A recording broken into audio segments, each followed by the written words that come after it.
Vous avez signé une tribune, Monsieur Jack Lang, à la différence, par exemple, de moi. C'était il y a 40 ans, 77, avec d'autres signataires et même des grands noms. Mais il y avait aussi Gabriel Matzneff, une tribune pour décriminaliser les rapports Oui, c'était sexuels. autre époque, c'est une connerie. Alors c'est une connerie. Vous l'avez jamais regretté, c'est seulement Oui, mais je l'ai aujourd'hui. dit et redit. Vous me demandez mon sentiment. On était très nombreux à l'époque à signer ça. C'était Daniel Cohn-Bendit, c'était Michel Foucault, c'était à ce moment-là une série d'intellectuels. Pour nous, c'était l'après 68, et nous étions portés par une sorte de vision libertaire, fautive. Parce que c'était une revendication libertaire ou plutôt un appel à décriminaliser les rapports sexuels avec les Oh, enfants? je n'ai plus ma mémoire exacte, mais disons qu'en tout cas, cette pétition qui remonte à plus que 40 ans d'ailleurs, 60 ans, je n'en sais rien, était une connerie et inacceptable. Peut-être on va rafraîchir la mémoire à nos auditeurs. Voilà ce qui était écrit. La loi française se contredit lorsqu'elle reconnaît une capacité de discernement à un mineur de 13 ou 14 ans qu'elle peut juger et condamner, alors qu'elle lui refuse cette capacité quand il s'agit de sa vie affective et sexuelle. Autrement dit, un enfant peut être consentant quand on lit ça.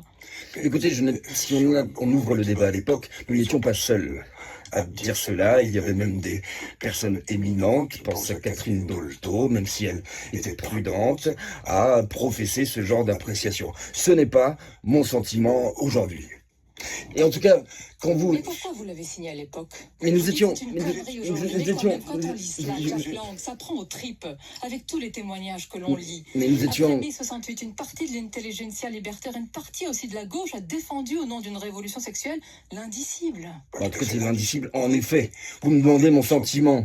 Je combats et j'ai combattu en permanence l'inceste, la pédophilie, cette violence sexuelle. J'ai été un militant permanent, ou en particulier des violences faites aux femmes. J'ai écrit des livres, Demain les femmes. J'ai réclamé que le viol soit considéré comme un crime. Donc, j'ai pas à me justifier un instant, si vous voulez. Voilà. Mais c'est pas une justification, c'est un éclaircissement. Parce que pourquoi... Mais je vous ai répondu, je vais pas en dire plus. J'ai répondu, mais c'est aujourd'hui. Nous sommes aujourd'hui. C'est inacceptable et intolérable. Pourquoi on vous retrouve du côté de la défense de ceux qui sont accusés, rarement du côté de celles et ceux qui souffrent?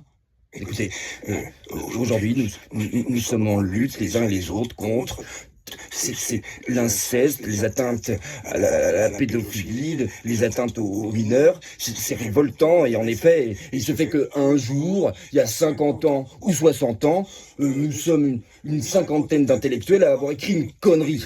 Qu'est-ce que je dois faire? M'immoler devant vous? Je dois bon, je peux rien dire de plus, quoi. On a fait une connerie et basta, voilà.